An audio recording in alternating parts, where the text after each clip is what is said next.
When major war breaks out across continental Europe, catastrophe tends to follow close behind. The 20th century gave the idea a couple of honest attempts. Those attempts are better known today as World War I and World War II. In the 21st century, we haven't gotten one yet, knock on wood, but amidst an ongoing and exceptionally brutal war in Ukraine, the prospect of a continental escalation has been at the top of Europe's mind since the war kicked off. Europe is not unprepared to deal with an existential threat to its survival, far from it. Instead, the continent's got this handy little thing called NATO, a massive defense pact that sees nearly every European nation, plus the United States and Canada, unified under a treaty of collective defense that makes a solemn promise to anyone who would attack a member.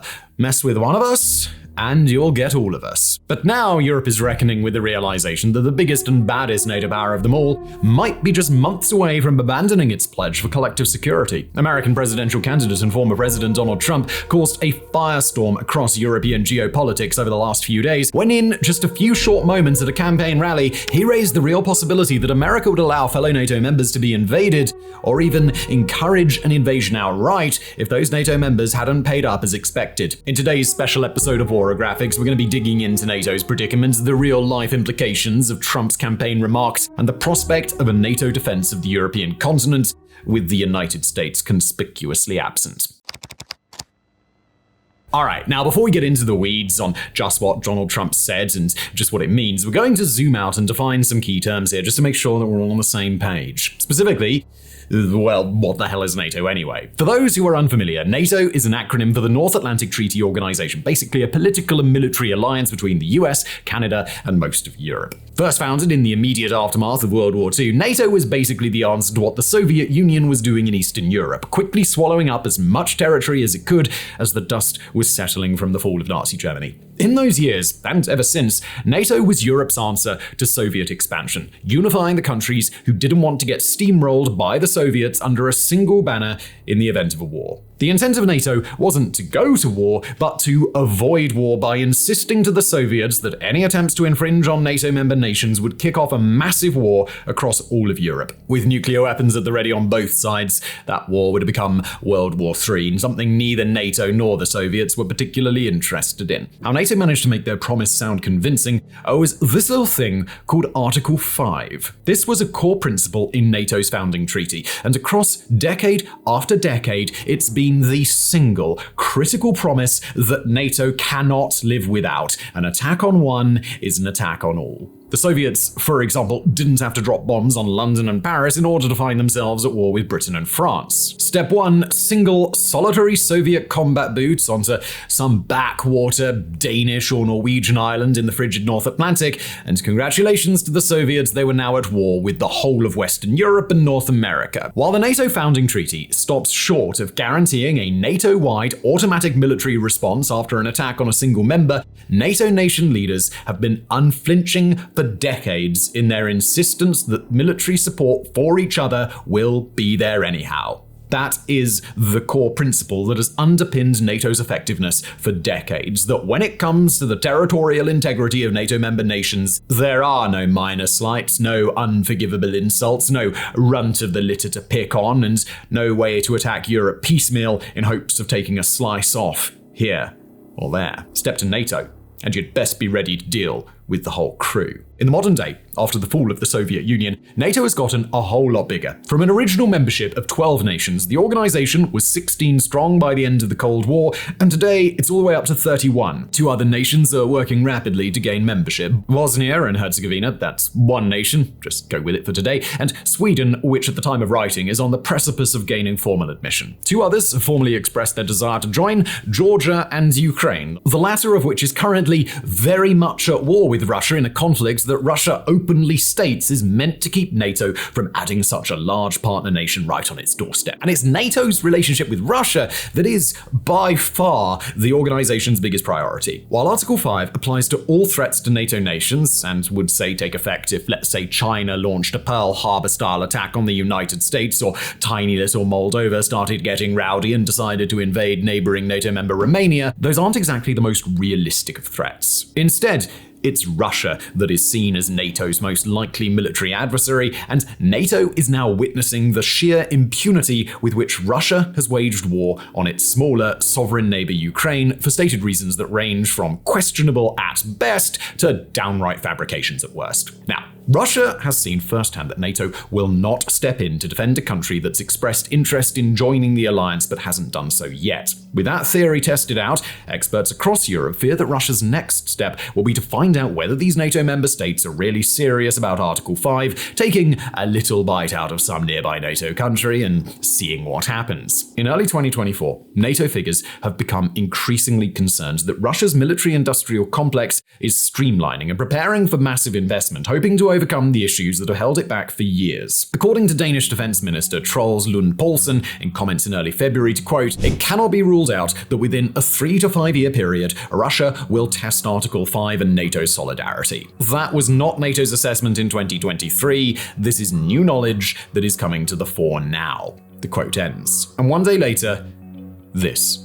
Addressing a crowd at a campaign stop in the US state of South Carolina, American presidential candidate, former president, and presumptive Republican presidential nominee Donald Trump described a meeting between leaders of NATO countries at which Trump had been asked a question directly by the leader of a, quote, big country within NATO. The question, hypothetically speaking, if a NATO member nation were invaded by Russia but that member nation hadn't been meeting its financial obligations to the bloc, would Donald Trump's America come to their defense as Article 5 demands? For context, every NATO member commits to investing 2% of their national gross domestic product or GDP to defense, but a majority of NATO member states fall short of that benchmark. Does not change anything about whether or not a NATO member is subject to Article 5.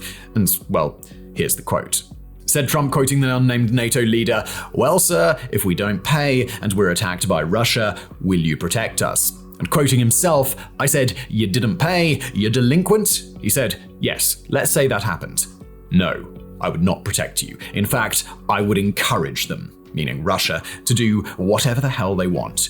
You gotta pay." Trump's underlying message was heard, and we can now say exceptionally clearly that for nations who don't hit that 2% benchmark, a prospective second-term Trump administration would refuse to fulfill the obligations of Article 5 in their defense. Now, we're not going to spend our time in this episode offering either praise or condemnation on what Trump said. We trust that members of our viewing audience have that much under control, regardless of which way you lean. Instead, we're going to attempt to filter out the Trump of it all and examine NATO's new dilemma objectively. A major candidate and possible next president of the United States has just stated that NATO's Article 5 principle of collective defense will be ignored by the organization's most militarily powerful nation by far if that nation hasn't met expectations for defense spending and they were invaded by a foreign power. With that, we're going to attempt to answer 3 critical questions. How does that news impact NATO members' decision-making ahead of the American 2024 presidential elections? How will it impact NATO members' decision-making if that candidate does become president? And can NATO defend itself from an existential threat, specifically from Russia, if the United States doesn't show up? Alright, so first of all, we're going to focus on what NATO member states are going to have to do in the coming months before a round of November 2024 elections, which will decide America's next president, and before a hypothetical January inauguration of Donald Trump, if indeed he does win that election, which current US polling indicates is basically a coin flip. First and foremost, well, NATO's got to take this seriously. Although the past decade of American politics has clearly shown that there's some disconnect between what Donald Trump says at campaign rallies and what actually becomes US foreign policy, NATO members who consider American participation in Article 5 to be central to their survival simply cannot take the risk of assuming that Trump might have been joking, boasting, or playing for political points. Nor can NATO trust that a hypothetical Trump administration would decline to honor Article 5 only if a member state had kept up with financial expectations. Article 5 is an absolute, just like, for example, NATO's promise of retribution against Russia for an attack is an absolute, just like, say, Putin taking a chunk of Lithuania without punishment would leave the way clear for him to see how much further he can push his luck. An American president qualifying their participation in Article 5 leaves the way clear for that president or their successors to qualify participation in new and different ways. The prospect that NATO now faces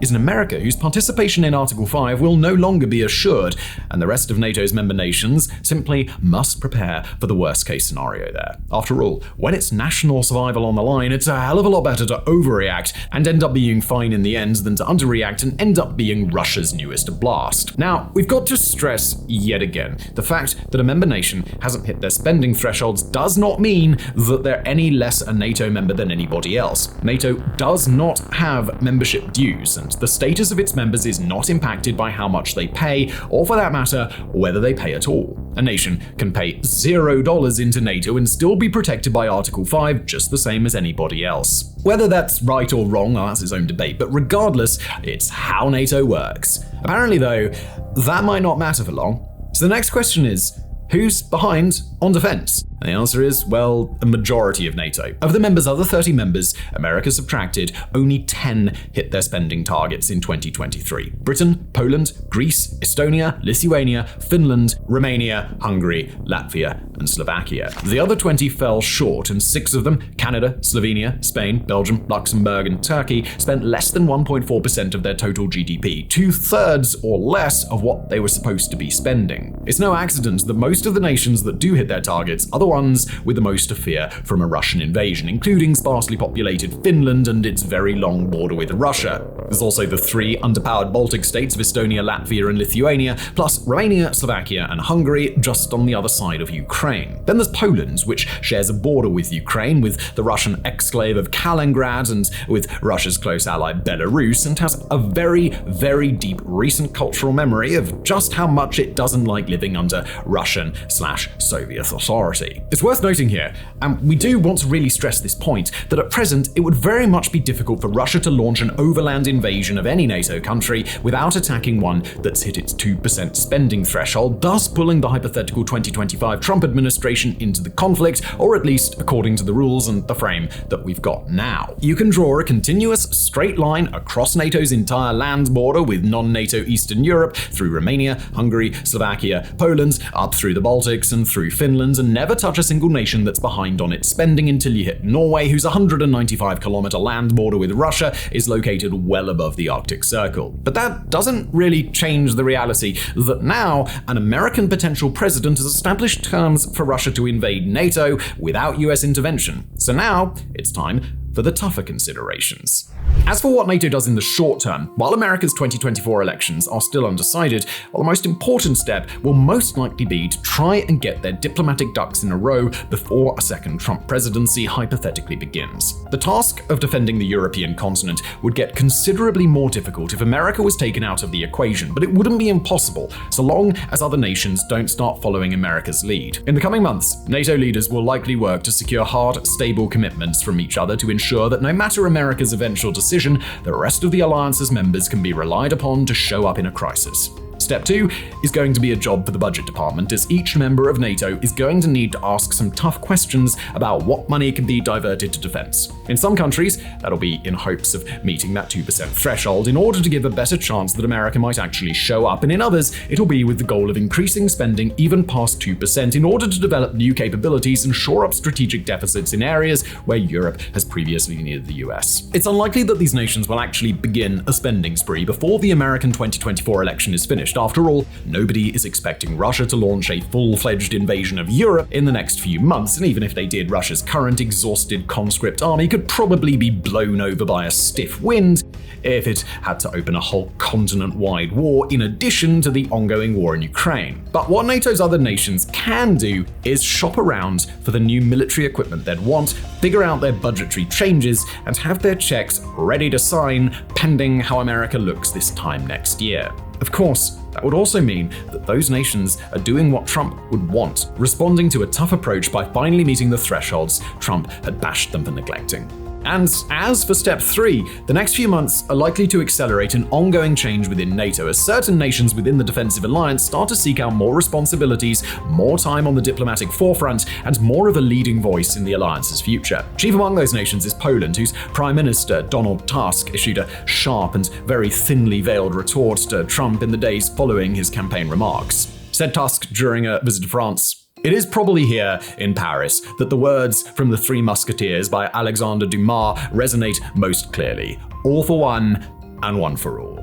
Nor are Tusk's comments those of a political opportunist. Ever since Russia's full-scale invasion of Ukraine, Poland has taken Europe's wake-up call to heart and has made major investments toward its own national defense. Germany, too, is working to get back in line with its 2% expectations and should hit that threshold in 2024, prompting a potential return from the nation that used to be Central Europe's leader on defense. Which other nations may start taking an outside leadership role is yet unclear, but NATO's second largest military in the UK, the defense-inclined new arrivals of Finland and soon Sweden, and NATO's biggest proportional spenders are likely to be top candidates. What NATO's other member nations know full well that they cannot do is have much of an impact, if any, on Trump's or his advisors' thinking ahead of a presidential election. We're open to being surprised on this particular point, but Trump's relationship with his electoral base, with American and global media, and with NATO are such that it seems, at least outwardly, quite unlikely that he would reverse his position on Article 5 prior to the election itself. Whether NATO leaders might discover a different reality behind the scenes once Trump is hypothetically elected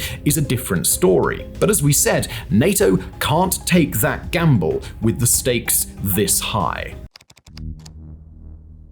Alright, so now let's enter stage 2 of our hypothetical scenario, where for NATO, we'll imagine that things have gone from bad to worse. Now Trump has taken office and his statements still stand, but at least some European nations remain behind on their spending, or after America's moved the goalposts in Article 5 once, they do so again, adding in some other stipulation that would stand between an attack on a NATO country and American involvement in a military response. NATO's heaviest hitter is no longer a part of the fight. It's important to emphasize that this is a possibility that NATO has been considering for some time, and in fact, those considerations date back to the uncertainty of the first US Trump administration. But it has not yet gotten real, so let's suppose that it does. At this stage, all those checks that we mentioned sitting ready for signature would likely need to get signed pretty quickly, with the current NATO estimates we stated previously suggesting that Russia could attack a NATO member nation within 3 to 5 years. Nations would have very limited time to get themselves into better fighting shape. Although France, Poland, Germany, and other nations have contemplated steps to strengthen Europe's military-industrial base,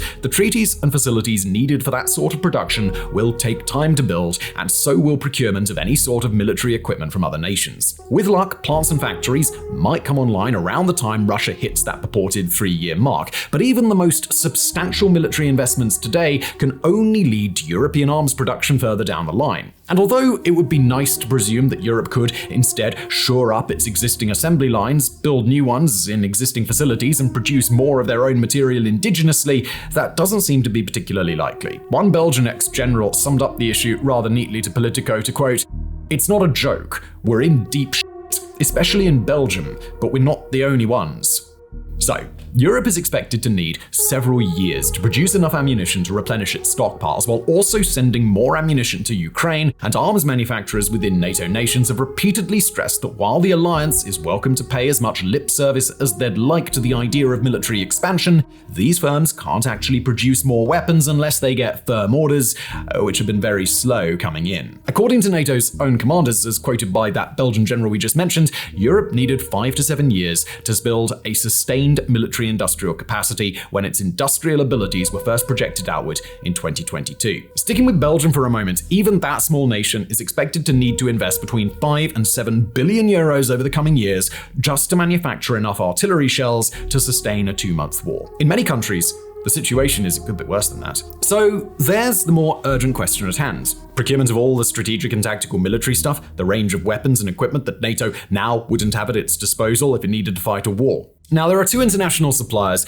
who would likely become NATO's biggest suppliers in this case: South Korea and the United States. We'll address America first. Although NATO's European member states would be doing their best to forge ahead without the United States' military support, the American military-industrial complex is still easily the most formidable in the world, and it produces NATO-compatible equipment and munitions and highly sophisticated war machines at high rates. Suffice it to say, it would be very uncharacteristic for the US government to take any steps that might obstruct American defense companies from picking up European contracts that are very lucrative, and there's a good argument to be made that Trump's comments will likely be very good for the American Defense Corps. They'll also be very good for South Korea, a nation that's on track to rise from relative obscurity in the arms manufacturing world to become one of the globe's biggest arms suppliers alongside the US, Russia, and China. South Korea has invested very heavily in shoring up its own abilities to procure weapons for a range of international customers and do it quickly, cheaply, and with good, reliable equipment that's typically designed to accommodate NATO standards. Poland and South Korea have grown a booming defense-industrial relationship in recent months, with Poland sending tens of billions of euros in exchange for the finest South Korean weaponry that money can buy. While recent wrinkles around financing have slowed these deals down a bit,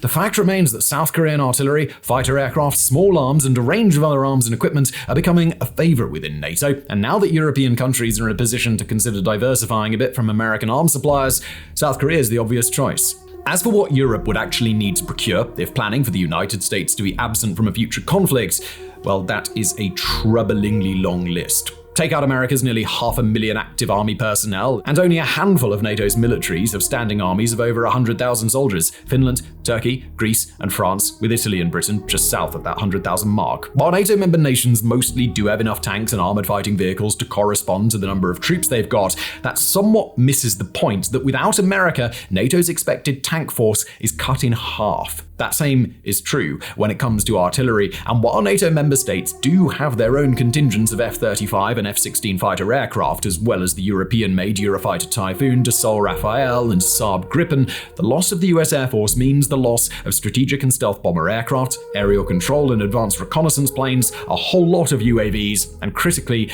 aerial refueling capabilities. And lastly, there's an even more somber reality that NATO would have to consider: the fact that what had previously been an attainable goal to enhance NATO's own member militaries while also supporting Ukraine now might become a choice between doing one and doing the other. There is a way for NATO to refill its weapons stockpiles more quickly, to divert greater amounts of funding and strengthen their own internal defenses in record time. The way to do that fast is to trade NATO security for Ukraine's survival, pulling up stakes in Ukraine and diverting the resources previously allocated to NATO's friend in need back to its own arsenals. Whether Europe would ever be willing to make such a decision, it's impossible to say until the time comes, but the idea that such a choice would even be within the realm of consideration speaks to just how dire NATO's situation might be if the United States were to really turn its back on its allies.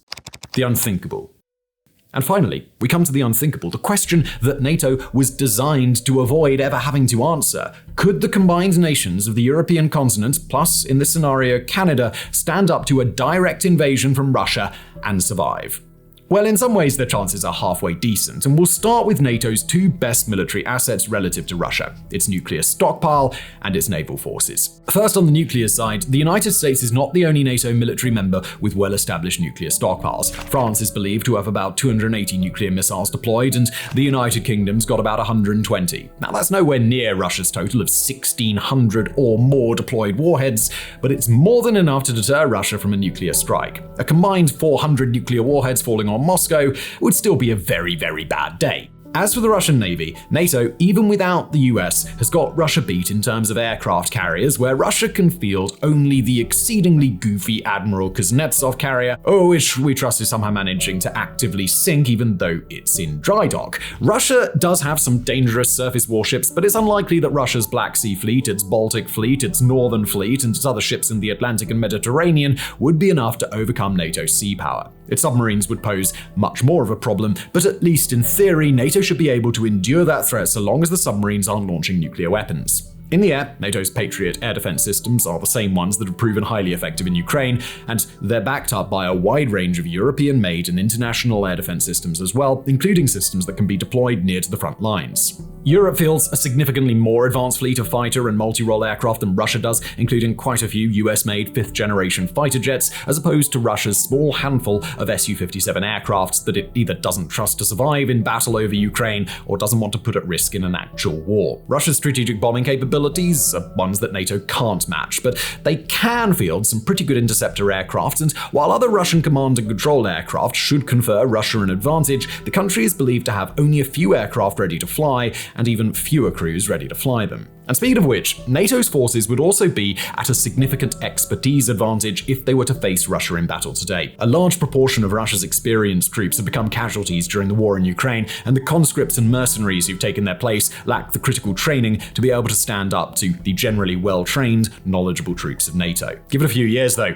especially years in which Russia can devote the time to actually training its newer troops rather than hoping they figure things out on the battlefield, and that balance of expertise and knowledge will likely become a lot less one-sided. And on the ground, Russia's proven logistical failures, its losses of modern equipment, and the notable flaws exposed in its tanks and fighting vehicles have all been duly noted by NATO. That being said, Russia has learned the hard tactical and strategic lessons of its first few months in Ukraine, and while those lessons may be forgotten over the span of decades, they're not likely to be forgotten in just a couple of years. And if Russia's major military investments in the coming years are to be put to good use, which in Russia is far from a guarantee, then the nation's stores of modern vehicles and fighting equipment could be replenished at least somewhat by the time it were to square off with NATO. All told, NATO, even without the United States, is not at an obvious disadvantage when it comes to a hypothetical war with Russia. NATO, even without the US, does have the guns, the artillery, the vehicles, the aircraft, and the ships to blunt a wider Russian offensive or hem in a Russian invasion in a single NATO nation.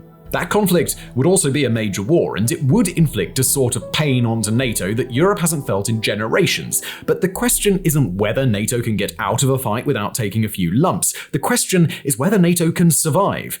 And the answer is almost yes. The problem, especially with the US out of the picture, comes when finite amounts of warfighting equipment eventually run out. That includes ammunition. It includes troops. The trouble is, if Russia has got good at anything in its ongoing war with Ukraine, it's the process of forcing and playing out difficult attritional battles. Ukraine has been forced to spend incredible numbers of artillery shells to take even small stretches of land. Russia's use of conscripts and prisoners that it views as expendable has allowed Russian troops to lure in and kill more expensive and functionally irreplaceable Ukrainian expert warfighters. And if Russia were to lure NATO into that kind of battle, then with the abundance of inexperienced troops and the incredible investment into shell production, cheap drones, and other deadly equipment that can be produced in Russia en masse, Russia would likely be able to suck NATO's ammunition reserves dry in a truly vampiric fashion. The way to avoid such an outcome is for NATO to be able to replenish its stockpiles in real time. Fire one artillery shell, and NATO must be able to trust that another shell is rolling off the production line to take its place. Sacrifice fighter aircraft in air-to-air combat,